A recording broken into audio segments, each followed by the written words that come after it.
All right, Joran, here's what I need. We've licensed this chip from you, and with some conversations. And when we took that chip and gave it to an expert, the expert was a little bit confused, so I need to get the facts and circumstances around it so we can corroborate it, so we can go out and investigate and do what you ultimately want. And maybe I should ask you, what do you ultimately want out of this? I guess for it just all to be over, for just, yeah, that's it, just for me to be able to get on with everything and feel okay. That's what I ultimately want out of it. And I know if you guys look into this that you're going to find out, I think, definitely with everything I gave, if you really go and look into it, you're going to stumble across something that will get you more answers. I'm sure about it. I know it. All right. Now, the chip, are there 3 separate conversations on this chip? Yeah, 3 separate conversations. When did they occur, and with whom are the conversations? They occurred about a month ago, I think. Maybe longer, 2 months ago, longer. And yeah, about the person that the conversation's with, I don't actually really want to talk about. But yeah, that's just, I was just giving that to you for, you know, to collaborate, as that you could actually see and have something to show to go look into this. That was my... Well, from what I understand from our first conversation, and you know, I've got to make sure I really tie this down, because in order for my network to continue to, you know, to continue to let us investigate this story, I've got to have it really straight and nailed down. Mm-hmm. And you have told us now something that's very different from what we understood to have happened. And from the chip, it's that there's a conversation with your father recorded. Actually, there are 3 conversations with your father recorded, right? There's 3 conversations. One was in January, about? They were in, I don't know, I don't remember the month they were in. But it was this year? It was this year, yeah. And he was in Aruba, and you were where? And I was in Holland, I think. One for one, and the other one I was here. Was it always, did you use the same cell phone, or did you use Skype? How did you do these, how do you record these? From the cell phone. Just on the cell phone with the record option. And was he using your hard line at home, do you think? No, I think he was calling from Skype, yeah. Okay, so he's on Skype and you're on a cell phone. Mm-hmm. All right. You met a guy in February of 3 years ago who said he was interested in something. What was he interested in? He was interested in me bringing him a blonde girl. Where did you meet this guy? In the casinos in Aruba. What's his name? Elger, and yeah, but I don't even know if it's his real name. That's the problem.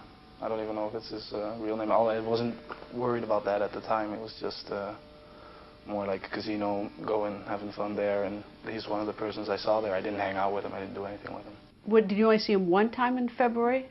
Oh no, more times, like 2 times or 3 times, or I've seen him over a period of 1.5 years or something. Is he an Aruban? I don't know. I don't know where he's from. What language did you speak with him? He spoke Dutch, he spoke Papiamento, and he could even speak English too. About how old a man? Older man. I can't say how old he was. 30, 40. Did you sit at the same table with him? Yeah. One time I played poker with him. One time I played blackjack with him, but he usually played blackjack. That was the game he used to play. Okay, so you met him in February of 2005 at the casino. You know his first name. Mm-hmm. And he said he wanted what? He said he wanted to see a blonde girl. What did you take that to mean? I wasn't even thinking about it. Like, I did not know what he wanted at all with it. Anything offered in exchange for it? Yeah, he offered me money. And what did you say? I said, okay, sure. And so February of 2005, you have this conversation with him in the casino, and between February of 2005 and about May 30th, 2005. Did you see him at all?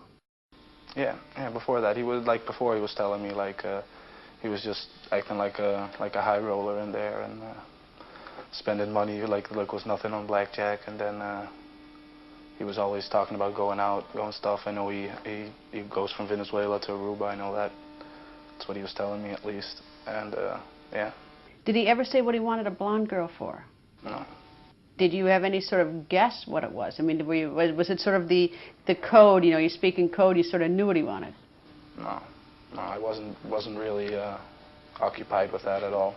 I had school going, and I had other things, had friends. I wasn't really, I wasn't even concerned about his name, to tell you the truth. Did he offer you any money? Yeah. I have a specific number. Yeah, he offered me money. What was the number? I don't really want to say, but he offered me money for it. Well, yeah, I mean, come on. I mean, look, we've come halfway across the world. This is what you've told us, Joran, that you want this investigated because everybody seems to think something happened, and you told us something very different happened, and there's a possibility that she's still alive. Yeah.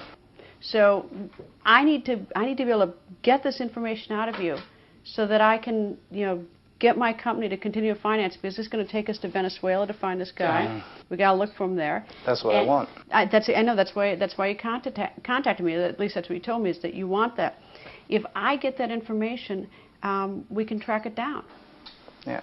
So that's why I need to pull these facts out of it, because that will corroborate the chip and will help me in the investigation. Okay. Well, you only gave me $10,000. Okay. No, but that's later. But between February and May, did he talk money with you on a specific number? No. All right. Natalee, what day of the week did you meet Natalee? It was the 30th. But what day? Was that a Sunday night? Yeah. Okay. Yeah, Sunday night.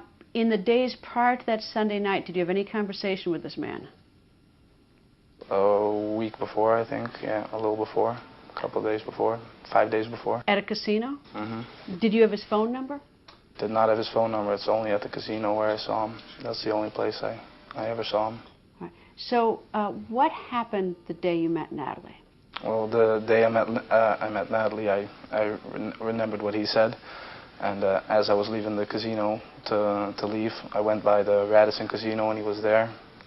I spoke with him, and he's like, yeah. So then when he's asked me for, like, okay, all I want is to if you bring me a blonde girl, let me know. Give me a call on this number right here. He gave me a phone number, and then he said to meet him at the beach by the Marriott if I ever got a girl, and that he would give me $10,000. That was on the day that you met Natalee?